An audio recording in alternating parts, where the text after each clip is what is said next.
Pregnant with a Snake. Part 1. In the vibrant village of Ohefia lived a beautiful young lady named Meso who owned a bread shop in the center of the village. She sold various types of bread in different sizes and shapes. Despite her efforts, she struggled with consistent sales. Sometimes her bread would go unsold and she would end up throwing it away.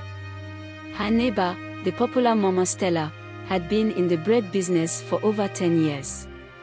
She had built a strong customer base, which meant she always had customers lining up to buy her bread. Even though Meso's bread was fresh and soft, customers would often squeeze and smell it to check its freshness, but rarely bought it. Even when they did, they wouldn't return. This situation made Meso very worried as she watched Mama Stella's shop booming. This left her feeling frustrated. Meso tried various ways to attract customers. She even added soft drinks to her shop hoping it would bring in more buyers, but no one came. Desperate, Meso ended up drinking the soft drinks herself, which made her so sick that she nearly ended up in the hospital. One day, unable to bear it, Meso grew envious and jealous. She talked to some of her neighbors in different businesses. They advised her to be patient since her shop was still new and it would take time to grow. Meso didn't listen. She thought to herself, they are telling me to relax and be patient now because they are all making sales like Mama Stella, unlike me who sells barely anything and keep losing money. They don't want me to succeed. Meso grew less and considered switching to another business instead of trying to improve her current business. She became tired and frustrated. Her mother kept encouraging her, saying, Rome wasn't built in a day. The key to success is consistency and patience. Keep praying. Stay calm.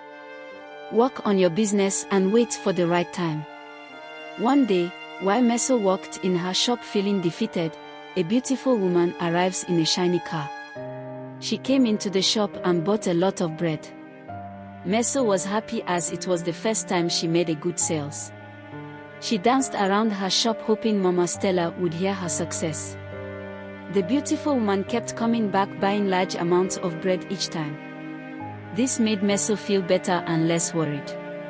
However, one day after buying bread, the woman handed Meso a letter and left. That was the last time Meso saw her. With the woman no longer buying bread, Meso's sales dropped again. Heartbroken and tired, Meso considered closing her shop. Her jealousy grew when she received an invitation from Mama Stella to celebrate her new house. When Meso attended the celebration, she was shocked by the beautiful house Mama Stella had built. The grand house and the happy crowd made Meso feel even more envious and frustrated, determined to undo Mama Stella. Meso decided to take drastic action. Meso left Madame Stella's party that night filled with jealousy and envy. She couldn't sleep, her mind racing with thoughts of how Madame Stella's business thrived while hers struggled. Determined to find a way to succeed, Meso remembered the letter given to her by the mysterious woman who had been buying large quantities of bread from her. She quickly searched her bag and found the letter. When she opened it, her hands trembled as she read the words, Your success lies with the greater Olamba serpent. Follow the directions, and all your desire will be yours. Though fear gripped her, Meso's desperation to succeed pushed her forward. The next day at her shop, things went from bad to worse. She didn't sell a single loaf of bread. Frustrated, she kicked her shop door shut and rushed home. Ignoring her mother's questions, she hurriedly changed clothes, grabbed the letter, and left the house, lying to her mother that she was visiting a sick friend. Meso walked for hours along a deserted path, guided by the directions in the letter. Exhausted and ready to turn back, she remembered the sight of customers flocking to Madame Stella's shop, and that thought kept her going. Finally, she reached a small house marked the Olamba serpent.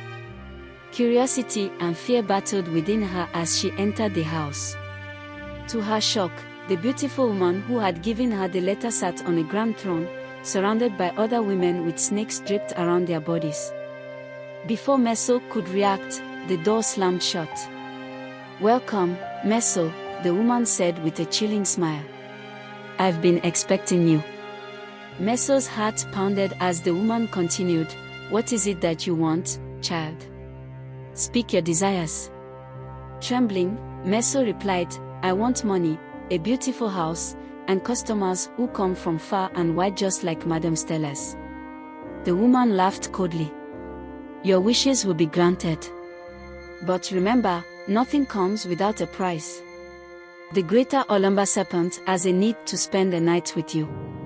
Messo's eyes widened in horror. "A serpent? You want me to sleep with a serpent?"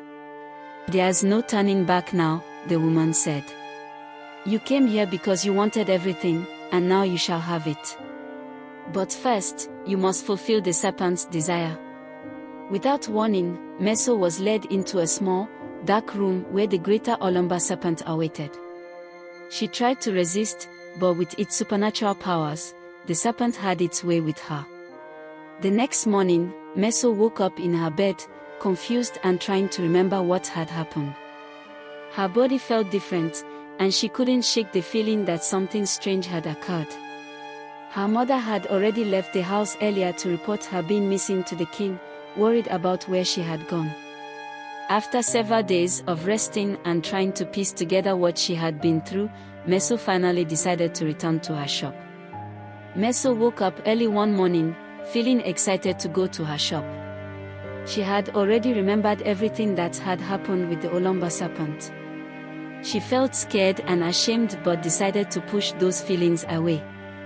Her greed for success made her choose to ignore her worries and focus on her business. That morning, Messo hurried to her shop, eager to see what the day would bring. When she opened the door, she was shocked and surprised to see the shelves full of fresh, soft bread loaves she hadn't baked. Confused, she stepped closer, trying to figure out how the bread got there. She knew she didn't make it, but there it was, neatly arranged in her shop. Before she could think too much about it, a crowd of people gathered outside her shop, eager to buy the bread. Messo quickly opened the shop and started selling. Her customers were so excited that some pushed and argued to get the bread before it got sold out. Messo, though puzzled, assured everyone with a smile that they would get their share. Her friendly attitude and the smell of the bread kept them coming. Soon, all the bread was sold out. Her neighbors, especially Madame Stella, were amazed. Madame Stella had always been the top bread seller, but now no one wanted her bread. Messo went home early, happy about the day's success.